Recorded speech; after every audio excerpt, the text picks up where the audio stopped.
오늘 말씀을 가지고 하나님의 이름을 위해 라는 제목으로 함께 말씀을 나누고자 합니다. 오늘 말씀을 통해서 세상 가운데서 하나님의 자녀로서 승리할 수 있었던 다윗의 자세를 세 가지로 제가 뽑아봤는데요. 첫 번째로 제가 뽑은 포인트는 무엇이냐? 바로 겸손과 순종입니다. 이제 다윗이 기름 부음을 받은 이후의 상황이었는데요. 오늘 본문을 이제 아울러서 전체 17장 부분을 보면은 여전히 집안에서 무시를 당하는 것을 볼 수 있어요. 그래서 28절 말씀에 보면은 전쟁터에서 이제 다윗이 얘기하는 모습을 형들이 보고는 너가 교만하다 이런 평을 들어요. 거기다가 이제 여전히 아버지의 심부름도 계속 하고 있는 것을 볼 수 있는데요. 이제 크고 대단한 일이 아니라 정말 평소처럼 양치는 일을 그가 충실하게 맡아서 하는 것을 볼 수 있습니다. 즉 다시 말하면 겸손하게 권위를 인정하고 순종하는 모습이 다윗에게 있었다라는 것이죠. 말씀에 순종하려는 태도, 그리고 하나님이 세우신 그 권위를 인정하는 태도, 그것이 다윗에게 있었다라는 것이에요. 삶의 작은 부분에서조차 하나님을 인정하는 태도, 그러니까 하나님을 인정한다는 게 여러 가지가 있겠지만 하나님의 능력을 인정하고 또 하나님의 온전하심과 거룩하심, 이것들을 인정하는 태도가 바로 다윗에게 있었다라는 것이죠. 이제 한 가지 예로 모세가 떨기나무 가운데 이제 불꽃 가운데 임하시는 그 하나님을 만났을 때 하나님이 이런 말씀을 하세요. 네 신을 벗어라. 무슨 말이냐? 삶의 작은 부분까지 하나님께 내어 드리라는 거예요. 내 갈 방향, 내가 어디로 갈 것인가, 그 선택 하나하나를 하나님께 맡겨 드려라, 이런 것이죠. 또 하나님의 말씀하세요. 나는 스스로 있는 자이다. 무슨 말이냐? 하나님은 부족함이 없으시다는 거예요.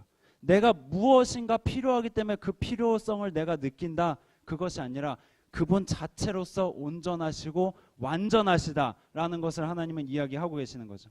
게다가 떨기나무가 보통 불에 붙으면 타서 없어져야 돼요. 그런데 타지 않고 그대로 있는다라는 건 무엇이냐? 하나님은 그 기준, 우리가 갖고 있는 일반 상식조차 뛰어넘으실 수 있는 그만큼의 능력이 있으신 분이시다라는 것이죠. 그리고 성경에서 이야기합니다. 하나님은 소멸하는 불이시다. 무슨 말이냐? 요즘 이제 한국 교회 가운데 그리고 전 세계 가운데 하나님의 성품에 대해서 많이 이렇게 이야기해요. 따스하게 우리를 감싸주시고 위로하신 하나님. 근데 우리가 그럴수록 간구하는 것이 무엇인가? 바로 모든 것을 소멸하고 태워버릴 수 있는 그 능력의 하나님을 우리가 잊고 있지 않았나? 저 여러분들이 다시 한번 점검해 보셨으면 좋겠어요. 이 부분에 대한, 이 하나님의 능력에 대한 경외심이 우리에게 있는가? 다윗에게는 그것이 있었다라는 것이죠. 이 삶의 아주 작은 부분조차도 하나님을 인정하고 인정해드리고 겸손하게 순종하는 이 태도로 하나님은 귀하게 보시고 이를 통하여서 골리앗을 마주하게 되는 기회를 다윗이 얻게 됩니다. 이제 두 번째 포인트 보겠습니다. 바로 전적인 믿음인데요. 47절에서 다윗이 이렇게 선포합니다. 여호와의 구원하심이 칼과 창에 있지 아니함을 이 무리로 알게 하리라. 전쟁은 여호와께 속한 것인즉 그가 너희를 우리 손에 붙이시리라. 또 사무엘서의 저자는 이렇게 기록합니다. 다윗이 이같이 물매와 돌로 블레셋 사람을 이기고 그를 쳐 죽였으나 자기 손에는 칼이 없었더라. 오늘날 우리의 모습을 한번 점검해 보셨으면 좋겠어요. 그저 교회 다니면서 열심히 살면 세상에서 골리앗이라는 그 덩치 큰 무언가를 내가 쓰러뜨릴 수 있다, 이렇게 우리가 믿고 있지는 않은가? 세상의 방법을 따르면서 교회라는 스펙을 하나 내가 얻고자 하는 건 아닌가?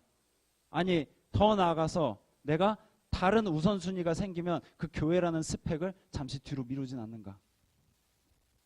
이것이 오늘날의 저와 여러분의 신앙생활이 아닌가? 다시 한번 점검해 보셨으면 좋겠습니다. 다윗은 어떠했는가? 칼과 단창이 아니라 자신을 인도해 오신 그 하나님을 의지했다라는 거예요. 근본적으로 아예 접근 방식이 달랐다라는 것을 찾아볼 수가 있습니다. 그런데 그것을 보면서 세상뿐만 아니라 우리 주변에 믿는 사람들은 이렇게 이야기합니다. 칼 하나 정도는 있어야지. 너가 방패 정도는 갖고 있어야지. 갑옷은 갖춰 입어야지 너가 그래도 나가서 싸워서 죽진 않지 않냐? 라고 세상은 이야기합니다. 아니, 주변의 성도들이 이야기한다는 거예요. 그래서 사울이 다윗에게 칼과 갑옷을 줍니다. 근데 다윗이 어떻게 하죠? 하나님뿐이다. 나는 갑옷이 익숙하지 않습니다라는 이야기를 해요. 무엇이냐? 오히려 그것이 패배의 요인이 될 수 있다라는 거예요. 그것이 최소한 내 생명을 보장해 줄 수 있을 것 같은 방어구일지언정 내가 그것이 불편하다라는 거예요. 저와 여러분들에게 이런 불편함이 있었으면 좋겠어요. 하나님의 사람들에게는 세상적인 방법이 익숙하지 않아야 합니다. 내가 내 힘을 의지해서 싸우는 거, 내가 내 능력을 의지해서 싸우는 거, 이것이 불편하다라고 다윗은 이야기하고 있어요. 저와 여러분들에게 오늘 이러한 불편함이 있습니까? 하나님을 의지하지 않는 것에 대한, 내 자신을 의지하고 사람 의지하고 돈 의지하는 이런 것에 대한 불편함이 우리 안에 있는가 다시 한번 점검해 보셨으면 좋겠어요. 다윗이 말한 그의 무기, 그가 자신이 있었던 그 이유가 무엇인가? 바로 하나님의 이름, 하나님 자신이었다는 거예요. 하나님 자체, 하나님의 그 보호하심과 능력, 그리고 그 하나님을 향한 다윗의 믿음, 이것이 어떻게 보면 세상과 성도의 다른 점이라고 볼 수 있습니다. 그것으로 우리는 구원을 받는다라고 이야기해요. 세 번째입니다. 세 번째 포인트, 뚜렷한 목표의식. 이제 25절에 보면 왕부터 아예 말단 병사까지 그 위기의 상황 가운데서 말씀을 보시면 알겠지만 하나님을 바라보는 사람이 하나도 없어요. 하나님의 이름과 하나님의 그 명예, 하나님의 나라, 하나님의 영광, 이것에 관심 있는 사람이 하나도 없었다라는 거예요. 근데 그들은 말을 해요. 우리는 이스라엘 민족이다. 하나님의 백성이다. 그들 가운데 그러나 전쟁 가운데 섰을 때 막상 하나님의 이름을 위해서 나가 싸우는 자가 없었다라는 거예요. 그저 자기 유익을 위해서 억지로 싸움터에 나왔다라는 거예요. 오늘날 우리가 삶을 비유할 때 전쟁터 같이 치열하다라는 표현을 많이 써요, 우리들이. 그런데 그렇게 치열하게 전쟁터처럼 사는 이 삶 속에서 우리가 하나님을 바라보고 하나님의 나라와 하나님의 영광과 하나님의 이름에 관심이 있는 사람이 오늘 말씀에 의하면 그렇게 많지 않다라는 거예요. 여러분들 한번 자신의 마음 가운데 되짚어 보셨으면 좋겠어요. 내가 과연 오늘 하루, 저번 한 주 나는 과연 하나님의 이름을 위해서 살았는가? 하나님의 영광을 위해서 살았는가? 내가 그것을 위해서 살면서 지금 하나님께 부르짖고 있는가? 한번 점검해 보셨으면 좋겠습니다. 예수님께서 말씀을 하세요. 먼저 그의 나라와 의를 구하라. 그리하면 이 모든 것들을 너희에게 더하시리라. 우리에게 가장 우선순위가 되는 거, 우리 삶의 목표가 되는 거, 이것이 무엇이라고 이야기합니까? 바로 하나님의 나라와 그의 영광이라는 거예요. 성도에게 있어서 우리의 우선순위, 가장 최우선순위는 하나님의 나라와 그의 이름과 그의 영광이라는 거죠. 왜? 성도는 하나님을 내 편으로 끌어들이는 게 아니라 내가 하나님 편에 서는 사람들이기 때문에. 전쟁은 하나님께 속한 것이다 우리가 말은 해요. 하지만 정작 내 뜻을 위해서 하나님이 나 대신 내 뜻을 세워주면서 싸워주시기를 기도하고 있진 않은가? 우리의 기도를 한번 점검해 보셨으면 좋겠습니다. 내가 세상 편이라면, 다시 말하면 내가 내 욕심을 위해서 싸우고 내 이익을 위해서 싸우고 내 뜻을 추구하며 나아간다면 하나님 없이 내가 높아지는 그 바벨탑의 정신을 내가 목표 삼아서 살아가고 있다면 나는 죄를 짓고 있는다, 죄를 짓고 있다라고 생각한다는 거죠. 그래서 성경에서는 이렇게 이야기해요. 그것을 가지고 너희가 회개하여라. 천국이 가까이 왔느니라. 오늘도 우리는 살아가고 있어요. 제가 장담드릴 수 있는 것은 우리는 오늘 하루 더 하나님 앞에 가까이 나가고 있다는 거예요. 하나님이 재림하시는, 예수 그리스도가 재림하시는 그때 우리가 하나님 앞에 가는 그날이 하루 더 앞당겨지고 있다라는 거예요. 지금 이 시간에도 우리가 하나님 앞에 설 그날을 우리는 점점 가까이 나가고 있다라는 거예요. 그렇다면 우리에게, 성도라고 이야기하는 우리에게 필요한 것이 무엇인가? 바로 하나님의 나라, 그의 영광을 위해서 우리가 살아가고 있는가? 우리의 분명한 목표의식이 세워져야 할 줄로 믿습니다. 말씀을 정리하겠습니다. 여호수아 5장 13절에서 15절에 보면 이런 이야기가 나와요. 여호수아가 이제 여리고 가까이에 이르렀을 때 한 사람이 칼을 빼들고 여호수아와 맞서는 장면이 나옵니다. 근데 여호수아가 그 사람을 대고 질문을 하나 던져요.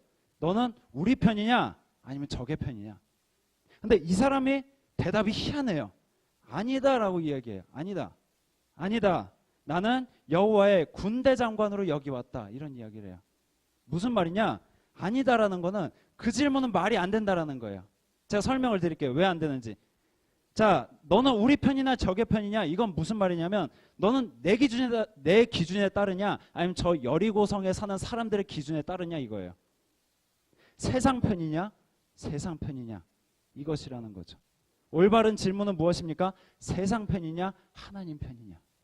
너가 내 자신의 기준이냐 아니면 하나님의 기준에 따라가는 사람이냐, 이것을 올바른 질문이다라고 하나님의 사람은 이야기한다라는 것이죠. 그리고 이야기해요. 나는 여호와의 편이다. 결국에 여호수아는 그 마지막인 24장 15절에서 이렇게 고백을 하는 것을 볼 수 있습니다. 너희는 애굽이나 아모리 신들이든 어떤 신들이든 선택하라. 나와 내 집은 여호와를 섬기겠노라. 나와 내 집은 여호와를 섬기겠노라. 세상에는 많은 우상들이 있어요. 즉 다시 말하면 의지할 만한 것들이 많다는 거예요. 나 자신이 될 수도 있고요. 그게 권력이 될 수도 있고 힘이 될 수도 있고 세상이 될 수도 있고 돈이 될 수도 있어요. 여러 가지 우상들을 우리는 섬기면서 살고 있습니다. 그러나 우리 성도들은 하나님 편에 서서 하나님을 의지하며 나아갈 때만 이 전쟁 같은 삶 속에서 마주하는 그 수많은 골리앗들을 우리는 무너뜨릴 수 있을 것입니다. 하나님의 말씀과 이끄심에 겸손히 순종하고 하나님을 인정하고 또 그분의 명령, 능력, 성품 이것들을 우리가 믿으면서 정말 그의 나라와 뜻과 이름을 위해서 싸우며 우리가 나아갈 때, 이것은 어떻게 보면 우리 상식으로는 이해가 안 되는 싸움이지만 하나님 입장에서 보시기에는 역사적으로 볼 때는 이것이 당연히 이길 수밖에 없는 싸움일 줄로 믿습니다. 이 당연함을 저 여러분들이 인생 가운데 맛보고 누리며 사시는 저 여러분이 되시기를 주님의 이름으로 간절히 기도드립니다.